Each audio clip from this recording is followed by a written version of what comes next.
माँ ब्रह्मचारिणी की जन्म घटना भगवान पार्वती का जन्म है, जिन्होंने अपनी पूर्व जन्मी जीवन में तपस्या और ब्रह्मचर्य का पालन किया था। इनका नाम ब्रह्मचारिणी इसलिए है क्योंकि वे ब्रह्मचर्य का पालन करती रही थीं, अर्थात विवाह नहीं किया था।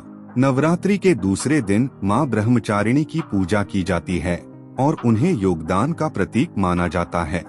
उनका वाहन अजगर सर्प होता है, जो ब्रह्मचर्य का प्रतीक होता है। माँ ब्रह्मचारिणी की पूजा के दौरान भक्त उनके प्रतिमा की पूजा करते हैं और उनकी कथा और महिमा के गान करते हैं, जो देवी की आराधना का हिस्सा होता है।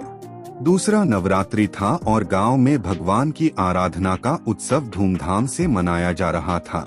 इस उत्सव के मौके पर एक छोटी सी गांव की एक छोटी सी लड़की नीता बड़े उत्साह से माँ ब्रह्मचारिणी की पूजा करने का इरादा किया। नीता का दिल पवित्रता की ओर लगा हुआ था और वह निश्चित थी कि वह माँ ब्रह्मचारिणी के बिना किसी खान पान के बिना रह सकती है।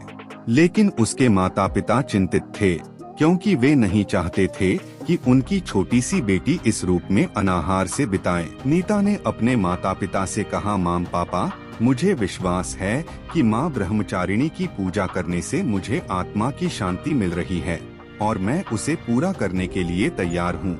माता पिता, जिन्होंने नीता की सच्ची भक्ति और आत्मा साक्षरता को देखा, उन्होंने उसके इस निर्णय का सम्मान किया और उसकी साथी बनने का निर्णय किया। वे नीता को एक छोटी सी हुट बनाने में मदद करने लगे ताकि वह अपनी पूजा को पूरा कर सके। नीता ने 7 दिनों तक केवल फल और दूध पीने का अनुसरण किया। जब उसके माता पिता देख रहे थे, वे उसे सहानुभूति और निरंतर समर्थन दिए, जिससे वह अपने मानसिक और आध्यात्मिक साधनाओं में प्रेरित रहती। नवरात्रि के आखिरी दिन नीता ने गांव के मंदिर में पहुंचकर अपनी पूजा शुरू की।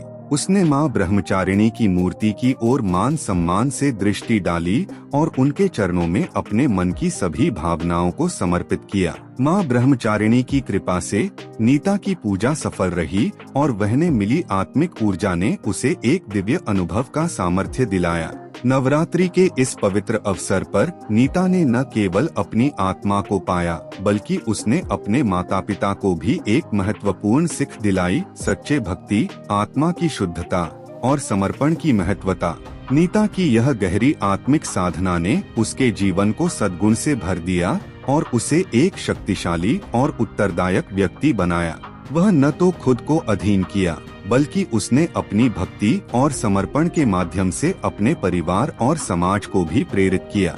इस तरह नीता ने दूसरे नवरात्रि के अवसर पर माँ ब्रह्मचारिणी की पूजा करके अपने जीवन को एक महत्वपूर्ण संदेश के साथ अद्वितीय बना दिया। नीता की कथा हमें यह याद दिलाती है कि अपनी आत्मा की खोज में, आत्म साक्षरता में और सच्चे भगवान की पूजा में हमें संदेश और मार्गदर्शन मिलता है। हमें यह भी याद दिलाती है कि हमारे माता पिता और परिवार का समर्थन हमारे आत्मिक विकास में महत्वपूर्ण भूमिका और हमें उनके साथ साझा किया जाना चाहिए। नीता की कथा से हम यह भी सीख सकते हैं कि सात्विक जीवन आत्मा के साथ साथ समाज के लिए भी एक महत्वपूर्ण योगदान हो सकता है। उसने अपने समर्पण और आत्मनिर्माण के माध्यम से अपने गांव और अपने परिवार को प्रेरित किया और यह एक बड़ी बदलाव लाया। नवरात्रि के इस अद्वितीय पर्व के दौरान हमें आत्मा की गहरी खोज में लगने का मौका मिलता है। इसके द्वारा हम अपने जीवन को सात्विकता, आत्मविकास और भगवान की पूजा के माध्यम से महत्वपूर्ण तरीके से भर सकते हैं।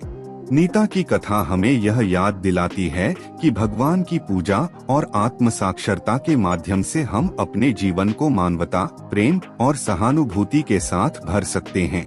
इस तरह नवरात्रि के महत्वपूर्ण अवसर पर हम सभी को नीता की भक्ति और समर्पण का उदाहरण मिलता है और हमें यह याद दिलाता है कि सच्ची आत्मा की खोज में हमारे पास हमेशा एक मार्ग होता है, जो हमारे जीवन को धन्यवादी और सफल बनाने के लिए हमारी साथ है।